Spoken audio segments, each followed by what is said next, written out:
Hey everyone, my name is Eric Manning, and you are watching Sunday School Apologetics. And today we are asking the question: did the gospel writers know their Palestinian history? Well, why is this important? Well, if we can examine how the gospel writers deal with details of their own contemporary history, we can test their knowledge and their honesty.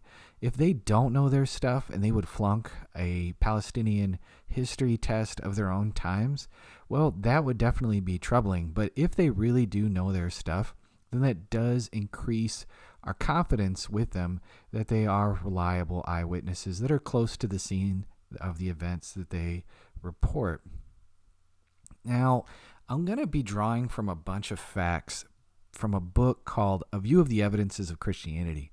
Now, this book, I love this book, and it's written by William Paley, who lived from 1743 to 1805.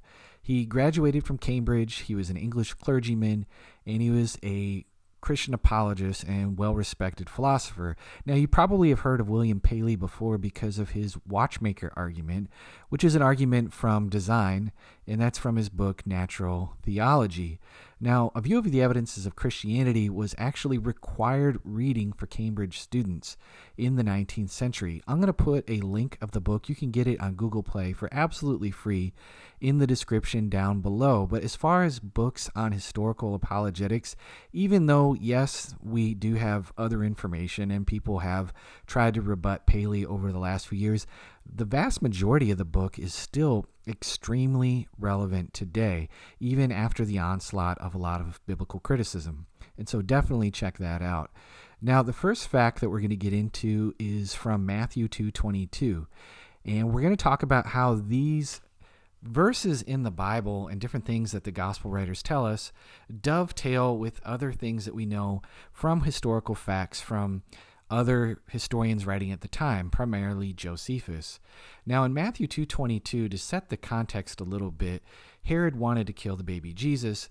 The parents fled to Egypt in order to get away from this murdering psychopath, and they decided to go back home after Herod had died. Well, Joseph, it says here, that when he heard that Archelaus was reigning in Judea in place of his father Herod, he was afraid to go there. Having been warned in a dream, he withdrew to the district of Galilee. Why would Joseph be so afraid to go where Archelaus was reigning? Well, as it turns out, we know from Josephus that Archelaus was a bad dude. He succeeded his father Herod in Judea, but his power actually didn't extend to Galilee. That went to some of his brothers. Now, he ordered the slaughter of some protesting Jews during Passover. These Jews were upset at some Roman soldiers who had eagles on their shields, and they thought that that was like graven images and disrespectful to have that in the temple. There was a little bit of a scuffle, and I believe one of the Roman soldiers got killed. Well, Archelaus pulled the "there's a new sheriff in town" routine, and he sent a bunch of soldiers, and they just massacred people. And Passover was canceled. That was a really big deal. And so he did further acts of cruelty that Josephus recounts, and it was so bad that the Samaritans and the Jews complained to Caesar, and Caesar actually imprisoned him. He removed him and threw him in prison, and that's where he died. And so this is just an interesting dovetail that we have from the Gospels and into Josephus that completes the full picture. Now, it's also interesting that Jesus didn't go to Jerusalem to the feast until he was 12 years old, which was after Archelaus had been removed.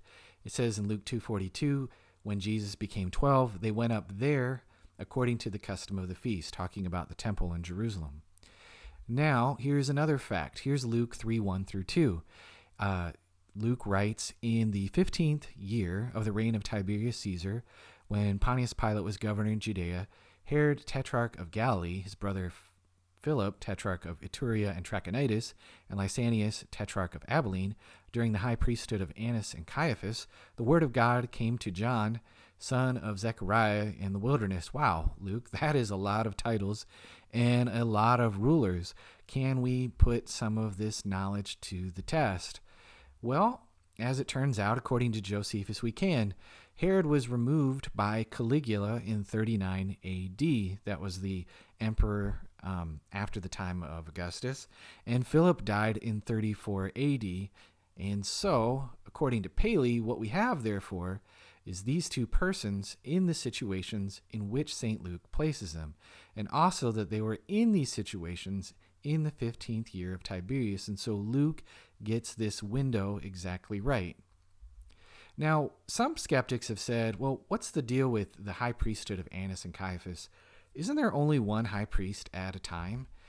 Well, true, yes and no. Actually, and this is Tim McGrew, who is a philosophy professor at Western Michigan and a walking encyclopedia regarding all things historical apologetics. He says that Annas, sometimes called Ananus, held the office of high priest from 86 to 15, but Pilate's predecessor, Gratus, actually had him removed. And the Jews accommodated this Roman interference by speaking both of the current Roman appointee of the high priesthood and the original ritually appointed Jewish priest as high priests. And this isn't just common to Luke. Josephus himself makes use of the same language in Jewish war, referring to Jonathan and Ananias, the high priest. And so the Romans were interfering with the high priesthood. The Jews didn't like that. So they played along, but they were still calling their original Jewish appointed guy the high priest as well. Now, here are a couple passages from Mark. For Herod himself had given orders to have John the Baptist, and he had him bound and put in prison. He did this because of Herodias, his brother Philip's wife, whom he had married. And then in the 22nd verse, when the daughter of Herodias came in and danced, she pleased Herod and his dinner guests. The king said to the girl, "Ask me anything you want, and I'll give it to you." Well, from Antiquities, this again is Flavius Josephus, he says that Herod the Tetrarch made a visit to Herod, his brother. Falling in love with Herodias, the wife of said Herod, he ventured to make her proposals of marriage. And so we have this confirmation of Herodias and this unlawful marriage, this kind of shady dealings that's going on within the family. Now, also, Josephus continues, and he says Herodias was married to Herod, son of Herod the Great. They had a daughter, so now we know about the daughter that Mark and the other gospel writers talk about, and we even learn her name from Josephus. It was Salome, which is a very popular girl's name at that time. After whose birth Herodias, in utter violation of the laws of her country, left her husband, then living and married Herod, the Tetrarch of Galilee, her husband's brother by the father's side. And so here again, Josephus and the gospel writers agree. Now, here's an interesting passage. This is Matthew 14:1 through 6, and it says, "At that time Herod the Tetrarch heard of the reports about Jesus, and he said to his attendants, 'This is John the Baptist. He's risen from the dead. That's why these miraculous powers are working him.' Herod arrested John, bound him, put him in prison because of Herodias." We already read all that. And so, anyways, just jumping to a question that would arise from this account, how in the world would Matthew and the other gospel writers know what Herod Antipas's motives were? Well, we find out in Luke, he talks about a group of women who followed Jesus around and financially supported him. One of these women was Joanna, the wife of Huzzah, Herod's household manager. And so there was somebody in Herod's own household who was the husband of a disciple and a supporter of Jesus who was able to relay this information. And so it makes total sense that Matthew would know. And so here we have this very interesting undesigned coincidence, this one bit of information from one gospel dovetailing with another bit of information from another gospel that fills in the blanks and helps us understand how they would know what Antipas's motives actually were. Now, here is Mark 6:27. You're going to see a fancy Greek word there. It says that he immediately sent an executioner, we'll talk about that fancy Greek word in just a second, with orders to bring John's head. The man went, beheaded John in the prison. Well, why did Herod send a military officer to execute John rather than a civil executioner? The Greek word there, denotes that it was a military officer. Well, according to Josephus' Antiquities, Herod was actually at war with his former father-in-law, Aretas IV, the king of the Nabateans. Very interesting family, that Herod family. Anyways, this explains why he had a military officer carry out the execution. He was at Machaerus on a military campaign, not at home in his places in Galilee. And again, this is me quoting Tim McGrew, And this is just a very interesting dovetail, and it explains some of the language that Mark uses that we wouldn't have known for any other reason. Here's Mark 7:3-4, and it talks about the Pharisees. The Pharisees and all the Jews don't eat unless they give their hands a ceremonial washing, holding to the tradition of the elders. And when they come from the marketplace, they don't eat unless they wash. They observe many other traditions, such as washing of cups, pitchers, and kettles. Well, Josephus confirms what we know about the Pharisees. He says that the Pharisees and all the Jews delivered to people many institutions as received from the fathers, which are not written in the law of Moses. But some critics like Bart Ehrman have cried foul. They're like, whoa, hold up, hold the phone here. Bart, in his book Jesus Interrupted, says that the gospel writers' ignorance of Jewish customs suggests that they composed their works somewhere else in the empire. Mark 7:3 indicates that the Pharisees and all the Jews washed their hands before eating so as to observe the tradition of the elders. This is not true, says Bart. Most Jews did not engage in this ritual. Well, here's a problem with that. We have the letter of Aristeas, which says, as is all the custom of the Jews, they washed their hands in the sea and prayed to God. This is 200 years BC. And Philo, who was a Jewish philosopher writing at the time of Jesus, also talks about them being fanatical about washing their hands. Well, here's a good on Bart moment. Bart had this pointed out, and he says that I've only read the letter of Aristeas about 75 times. You think I would have noticed, but alas. So for the first time in recorded history, hopefully not the last time, I'm going to cover and atone for my abject shame by removing the post. He's referring to a blog post, and this is another post where somebody had corrected him on January 28th of 2019. Anyways, Bart apologizes for the fake news.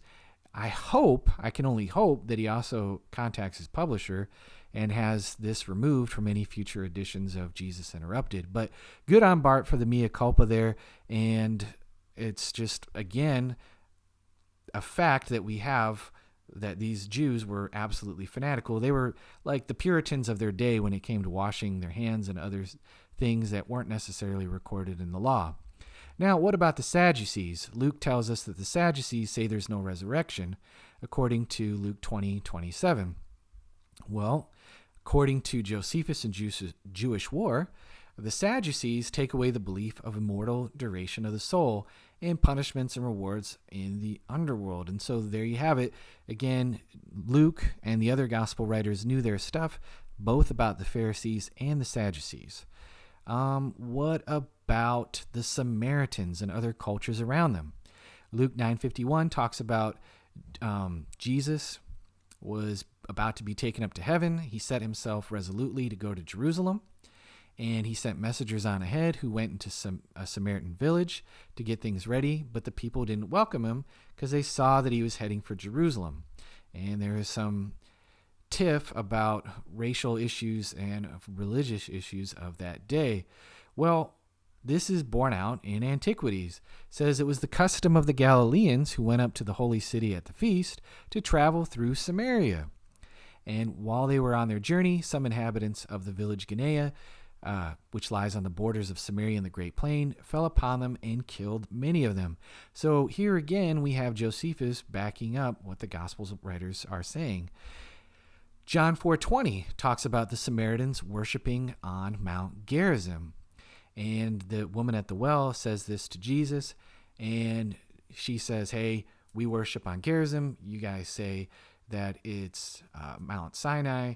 What's the deal here? Or in Jerusalem. And so there's this conflict. Well, here again is Josephus saying about a Samaritan prophet, commanding them to meet him at Mount Gerizim, which is by them, the Samaritans, esteemed the most sacred of all the mountains. And so again, another external confirmation that the gospel writers are on the money. Now, here's Luke 7:1-5, and it talks about the centurion servant. And I won't read the passage, but basically, this centurion servant, you've probably read this story many, many times. He had a servant, he was sick, and the Jews came to him and said, this man deserves that you do this. He loves our nation, and he built us a synagogue. Well, here is Robert M. Price, who is a New Testament scholar, very skeptical. I would probably put scholar in scare quotes because he doesn't believe that Jesus exists. And he says in his book, The Incredible Shrinking Son of Man, there is a major collision between the gospel tradition and archaeology that concerns the existence of synagogues pre-70 CE Galilee. Historical logic implies that there would not have been any synagogues since Pharisees fled to Galilee only after the fall of Jerusalem. Well, there's a problem with that. Here is a picture. This is called the White Synagogue, and it is built upon the remains of a previous synagogue, which you can see at the bottom. You can see that the limestone is a darker color. And archaeologists say that the remains of the first century Jewish synagogue, where Jesus spoke and performed a miracle, have been excavated. The synagogue marks the beginning of his public ministry. The site was first identified by Sir Charles Warren in the 19th century. Further research has confirmed its identity. And so this is Ted Wright, who is an expert on biblical archaeology, and the 4th century synagogue was clearly built on the ruins of a 1st century synagogue, and all the research says that this has been dated to that particular century, that particular time, and has led a lot of people to think, well, this is actually the synagogue that is described in the Gospels. Now, what about Luke's historical gaffe when it comes to the census of Quirinius? Skeptics will say that their timetable is way, way, way off. And there's all kinds of other errors, like the whole world was taxed and everybody had to make this journey throughout the empire. Why are there no other sources that confirm this? Well, for this, I'm going to put in the description down below a video by Michael Jones of Inspiring Philosophy, who goes through every critical scholar objection to this particular event being historical, and he just demolishes it point by point by point by point. I would go through it myself, but Jones just does such an excellent job of just going through this argument and showing why the skeptics are wrong. This is the biggest and foremost error that skeptics and critics will point to as far as Luke just not knowing his stuff. The problem with that is Luke knows so much of his stuff in so many other places regarding, especially in the book of Acts, regarding place names, titles, when people were in power, when they were removed, and all of these other things. And so it is a bit of an uncharitable reading. I will actually also in the description down below list a post or put a blog post of mine where there are 84 actual times that we know from history that Luke gets a bunch of facts right in Acts. And so you can see that Luke is a very careful scholar, and this particular criticism is just rather uncharitable. So avail yourself to both of those resources. I'm not going to take the time to go through it all, but just for the sake of not dodging the toughest issue, there you go. And so what these facts, what do we get from all of this, right? What these facts reveal is that the author's knowledge of their setting and their times is truthful, and that they're truthful in recounting matters of detail. And when we put these things together and just make this cumulative case, it makes a strong argument that the gospel writers knew their stuff and they were authentic, and it shows that they were habitually truthful and that they were well informed. Now, this doesn't all of a sudden by itself just say, okay, they knew all of this stuff, therefore Jesus rose from the dead. But what it does do is it does take away the objection that they are bumbling idiots who are just making up stories as they go along. They were far removed from the events at a time far, far away, and they just didn't know what they were talking about. And so I hope this video was helpful to you. Please hit that like button. Please hit that subscribe button if it was. Feel free to give it a share. I am also on Patreon if you want to help support me monthly. It does help go a long way in terms of covering some of my hosting costs and some of my other costs, and to purchase equipment in order to improve the quality of these videos. So you can find my information there. You can also go to my website, isjesusalive.com, which has all kinds of information on historical apologetics and Christian apologetics in general.